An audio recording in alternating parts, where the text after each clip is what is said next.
ஸ்ரீமதே ராமானுஜாய நமக. ஸ்ரீமதே நிகமாந்த மகாதேசிகாய நமக. ஸ்ரீமத் அழகிய சிங்கர் திருவடிகளே சரணம்.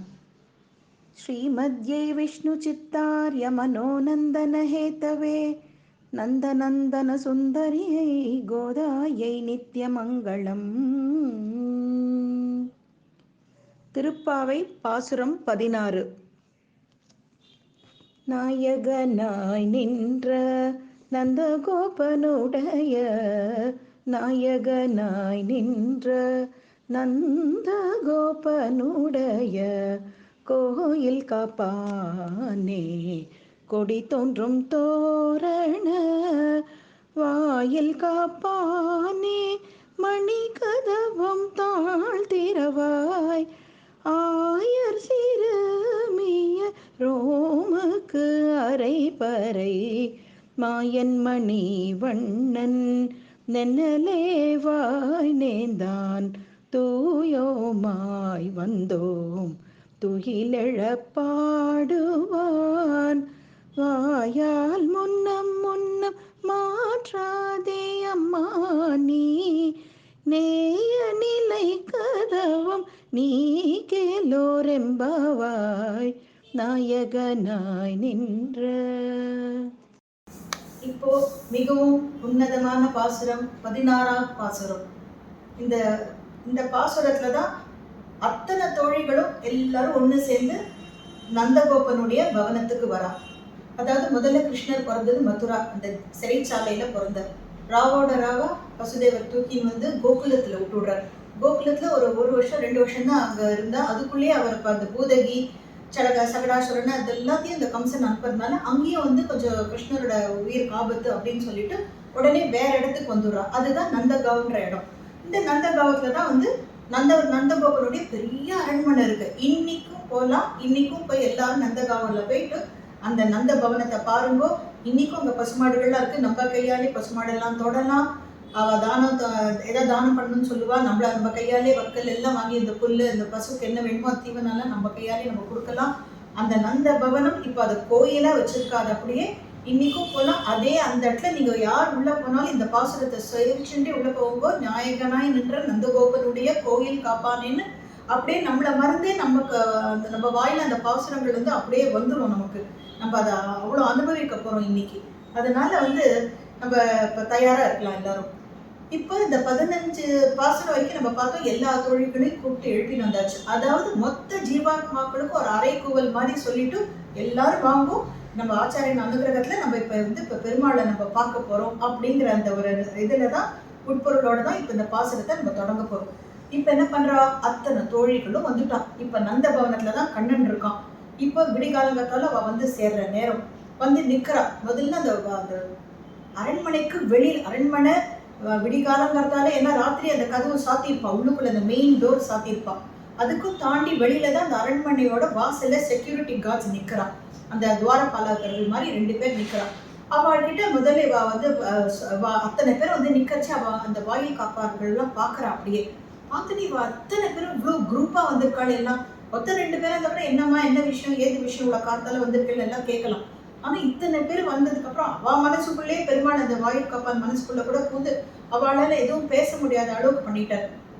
இவாளை பார்த்தோடனே இவ வந்து அப்படியே எல்லாரும் ஒவ்வொருத்தரா உள்ள டேக்கன் ஃபார் கிராண்டட் மாதிரி இவாளெல்லாம் உள்ளுக்குள்ள போக ஆரம்பிக்கிறா. அப்படியே அவ எதுவும் அவளை தடுக்கல.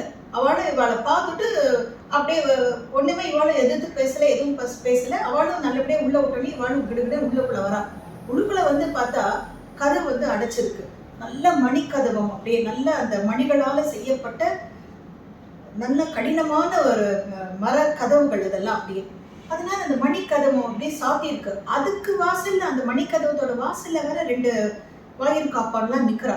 அவ கிட்ட வந்து இப்ப வாய் திறந்து கேட்கணும், நீங்க கதவு திறந்தோம் அப்பதான் நாங்க உள்ளுக்குள்ள உறங்கி இருக்கும் பெருமாளை நாங்க பார்க்க முடியும் அப்படின்ற மாதிரி இவ கேட்கணும். என்ன பண்றது, உள்ளுக்குள்ள மெயினா டக்குன்னு வந்துட்டு அரண்மனை உள்ளுக்குள்ள இருந்து டக்குன்னு உள்ள வந்தாட்டாரு. இப்ப இந்த மெயின் உள்ளுக்குள்ள அந்த கதவு மூடி மணி கதவை வாழ திறக்க முடியல. அதுக்கு காவல் காக்குறவா வந்து இவாளெல்லாம் ஏற இறங்க பார்க்க ஒரு சந்தேகத்தோட பாக்குற, யார் வாழலாம் அப்படின்னு. இவ புரிஞ்சுட்டா. இவள் சொல்றா, நாங்க பகைவர்களோ நாங்க இது மாதிரி ஒரு அரக்கர்களோ நாங்க கிடையாது. நாங்கள்லாம் சாதாரண ஆயர்குல பெண்கள், எங்களை பார்த்தாலே எங்களோட உடை நடை பாவனை எல்லாம் பார்த்தாலே உங்களுக்கு தெரிஞ்சிருக்கும் அப்படின்னா. சரி இருக்கட்டும், நீங்க எப்போ இந்த விடிகாலங்கிறதால உங்களுக்கு இங்க என்ன வேலை, இந்த அரண்மனையில என்ன வேலை, எதுக்கோசம் நீங்க வந்திருக்கேன் அப்படின்னு கேட்டோடனே அப்ப இந்த ஆயர் சிறுமியர்கள்லாம் எல்லாரும் இந்த பெண்கள்லாம் சொல்றா, நாங்க கண்ணனை குறிச்சு நாங்க நோன்பு நோக்கிறோம். நாங்க அதனால நோன்புக்கு வேண்டிய சில சாமான்கள்லாம், பறைகள், சில வாத்தியங்கள்லாம் எங்களுக்கு தேவையா இருக்கு, சில உபகரணங்கள்லாம் எங்களுக்கு தேவையா இருக்கு. கண்ணனை பார்க்கணும். நாங்கள் வந்து நீராடுறதுக்கு முன்னாடி கண்ணனை பார்த்துட்டு எங்களுக்கு வேணுங்கிற அந்த கொஞ்சம் உபகரணங்கள் சாமான்லாம் கூட கண்ணனை கேட்டு நாங்கள் வாங்கிட்டு போனோம், அதனால தான் நாங்கள் வந்திருக்கோம் அப்படின்னு சொன்னோடனே, ஓ அப்படியா, அப்படின்னா நீங்கள் இருங்க, இப்போ இன்னும் கண்ணன் இன்னும் எழுந்துக்கல, துயில் வந்து அவரை துயில் கொண்டுன்னு இருக்கார், அவர் வந்து உறங்கிட்டு இருக்கார், அவர் இன்னும் எழுந்துக்கல, அவர் எழுந்த அப்புறம் நீங்க எல்லாம் வந்திருக்கேன்னு சொல்லிட்டு உங்க கோரிக்கையை நான் கண்ணன் கிட்ட தெரிவிக்கிறேன் அப்படின்னு அவர் சொல்றாரு. இல்ல வேண்டாம் வேண்டாம், நீங்க தெரிவிக்க வேண்டாம், நென்னலே வாய் நேர்ந்தான். கண்ணன் நேத்துக்கே எங்கள்கிட்ட பேசிட்டான் இதை பத்தி, கண்ணனுக்கு நன்னா தெரியும் நாங்க வரப்போறோன்றதெல்லாம் கண்ணனுக்கு தெரியும், அதனால நீங்க போய் உள்ள போய் சொல்லணும்னு அவசியம் இல்லை, நாங்களே உள்ள போறோம், நீங்க கதவு திறந்தா போறோம், நாங்களே உள்ள போய் பாடி அவனை பார்த்து நாங்களே திருப்பள்ளி எழுச்சியும் பெருமாள் நாங்களே பாடி அந்த கண்ணனை நாங்களே எழுப்புறோம், நாங்க நல்ல தூய மனசோட வந்தோம், தூயோமாய் வந்து தூமலர் தூவி தொழுது அப்படின்ற மாதிரி பாடுறாவோ. நீங்க எங்களுக்கு வந்து பர்மிஷன் மட்டும் தாங்க, நீங்க கதவு மட்டும் தரங்கோ அப்படின்னு இந்த கோபிகைகள்லாம் வந்து கெஞ்சுறா. இது வந்து இந்த சமயத்துல வாழ்ந்தா என்ன பண்றா, அந்த கண்ணனோட அந்த வைபவத்தெல்லாம் ரொம்ப பாடுறா. மாயன் மணிவண்ணன் அப்படின்னு சொல்லிட்டு கண்ணபிரானை குறிச்சு அவ்வளவு நல்லா ஆனந்தமா பாடுறா. இதுல வந்து என்ன சொல்றான்னாக்கா, முதல்ல வந்து நம்ம வந்து ஃபர்ஸ்ட் ஒரு ஆச்சாரியன் மூலமா தான் நம்ம வந்து பெருமாளை வந்து பிடிக்கணும். நம்ம பெருமாளை வந்து டைரக்டா நம்மளால பற்ற முடியாது, ஒரு தகுந்த ஆச்சாரியன் மூலமா தான் நம்ம பெருமாள் கிட்ட போக முடியும். நம்ம அந்த ஆச்சாரியன் நமக்கு எவ்வளவு முக்கியமோ, ஆச்சாரியனுக்கு தொண்டு செய்கிற அவரோட மற்ற சிஷ்யர்கள்லாம் கூட அதே மாதிரி நம்ம ஆச்சாரியனுக்கு என்ன மரியாதை கொடுக்குறோமோ, ஆச்சாரியனுக்கு கைங்கரியம் பண்றவாளுக்கு நம்ம அதே மரியாதை தான் நம்மளும் கொடுக்கணும். இந்த இடத்துல வந்து இதை வந்து ஆண்டாளை கூட நிரூபிச்சிருக்கா. ஆண்டாளை பொறுத்த வரைக்கும் அவளோட ஆச்சாரியன் யாருன்னா, தன்னோட தந்தையான பெரியாழ்வார் தான் ஆண்டாளுக்கே ஆச்சாரியன். அதே மாதிரிதான் இந்த கோபிகை பெண்கள்லாம் இப்ப என்ன பண்ண போறா, இந்த நந்தகோபரையே முதல்ல தங்களோட ஆச்சாரியரா பிடிச்சுக்க போறாவா. ஏன்னா நந்தகோபனோட பிள்ளைதானே கண்ணன், நந்தகோபரை நம்ம கன்வின்ஸ் பண்ணாதான் அவர்கிட்ட நம்ம கிருஷ்ணனோட பேச முடியும், கிருஷ்ணனோட அனுகிரகம் நமக்கு கிடைக்கும். அதனால நந்தகோபனை ஒரு ஆச்சாரிய ஸ்தானத்துல தான் இப்ப இவ போய் சேவிக்க போறா. நந்தகோபன்ட்ட இவ வந்து ரிக்வெஸ்ட் பண்ண போறா முதல்ல. அதனால வந்து இப்ப இந்த ஆச்சாரியனோட அவருக்கு சேர்ந்த வாழ்க்கை தொண்டு செய்யணும்ன்ற மாதிரி இந்த நந்தகோபனுக்கு தொண்டு செய்யறவா யாரு, வாசல்ல இருக்கிற காவல்காரனும் இந்த வாயில் காப்பான்னு தானே அவருக்கு தொண்டு செய்யறவா. அதனால அவர்களுக்கும் தேவையான மரியாதையெல்லாம் கொடுத்துட்டு அதுக்கப்புறம் இப்ப என்ன பண்ண போறா, மணிக்கதவும் திறக்க போறது. திறந்த உடனே யார் யாரெல்லாம் பார்க்க போறோம் நம்ம வந்து அடுத்த பாசுரங்கள்ல நம்ம அனுபவிக்க போறோம். இந்த இடத்துல வந்து இந்த ஆயர் சிறுமியர்கள்லாம் வந்து நாங்க இந்த கண்ணனை பார்க்க போறோம், மாயனை பார்க்க போறோம், மணிவண்ணனை பார்க்க போறோம்னு சொல்லிட்டு எல்லாம் அப்படியே அந்த மாதிரி அவ்வளவு ஆனந்தப்பட்டு அனுபவிச்சு அந்த வாயில் காப்பாட்டு அந்த கண்ணனை பத்தி அவ்வளவு சொல்றா. தூயோமாய் வந்தோம் அப்படிங்கிறா. இது முதல்ல அந்த வராக புராணத்துல அந்த பெருமாள் சொன்னார் இல்லையா, பூமாதேவி தாயார் கிட்ட, என்னை வந்து நல்ல வந்து பாட்டா நன்னா பாடி என்னை வர்ஷிக்கணும், அதே மாதிரி நல்ல மலர் கொண்டு என்னை பூஜிக்கணும், சரணாகதி பண்ணணும். இந்த 3 தத்துவம் தானே சீக்கிரட்டா சொன்னார் அந்த பெருமாள் வராக பூமாதேவி தாயார்ட்ட.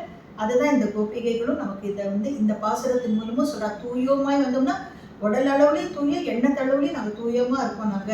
அதனால எங்களுக்கு வந்து இப்ப நீ கதவு திறந்தாதான், ஏன்னா மணிக்கதவுன்றது இந்த இடத்துல அவளோட மனக்கதவு, மனக்கதவு தான் மணிக்கதவுன்றான். ஏன்னா மனசு நம்ம நல்லபடியா தூய மனசோட இருந்து திறந்தாதான் உழுப்புல இருக்கிற இறைவனை நம்ம அனுபவிக்க முடியும். அதே மாதிரி நீங்க மணிக்கதவு உள்ள திறந்தாதான் உழுப்புல படுத்துட்டு இருக்கானே, உறங்கிட்டு இருக்கானே கண்ணன் மாமாயன் அவனை நாங்க சேவிக்க முடியும் அப்படின்ற பொருள்படதான் இந்த பாசுரம் அமைஞ்சிருக்கு. இந்த பாசுரத்தின் அர்த்த விசேஷங்கள்லாம் ரொம்ப நல்லா காட்டப்படுகிறது எல்லா ஆச்சாரியர்களாலும்.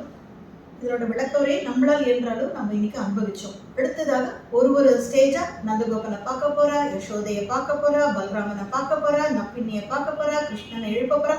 இதெல்லாம் வரக்கூடிய பாசுரங்களை நம்ம நல்லா சேர்ந்து அனுபவிப்போம். கூடியிருந்து குளிர்வோம். ஸ்ரீ ஆண்டாள் ரங்கமன்னார் திருவடிகளே சரணம்.